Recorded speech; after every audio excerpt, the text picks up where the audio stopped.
let's take a look at the leaf structure and we can begin to understand how it is adapted to allow photosynthesis to occur. This image of a leaf shows us the different layers it contains. Starting from the top, the waxy cuticle, it is responsible for reducing water loss, provides protection from pathogens without blocking out light.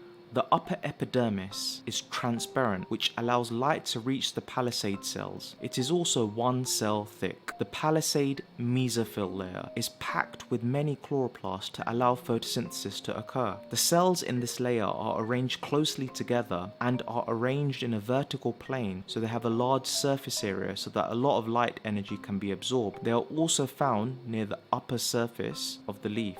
The spongy mesophyll layer contains air spaces for gas exchange to occur, which includes the diffusion of gases, oxygen and carbon dioxide. It is composed of the vascular bundle, which is located here. It contains two important structures, the xylem and the phloem. The xylem is responsible for transporting water and minerals. The phloem transports sugars such as sucrose and other molecules like amino acid. The lower epidermis, it contains the stomata. The stomata are pores found in the underside of the leaf, but can be found on the upper epidermis. They allow gases such as carbon dioxide and oxygen to enter and leave the cell. They also allow water to escape. Their opening and closing is controlled by guard cells. The leaf also has some other key features that allow it to adapt for photosynthesis. This includes it having a large surface area to allow for more sunlight to be absorbed. The leaf is very thin, which means that there's a short diffusion distance for carbon dioxide to enter the leaf, and the leaf has a network of veins. This allows water and sugar to be transported to the leaf. Plants require mineral ions for growth. They absorb these ions via the roots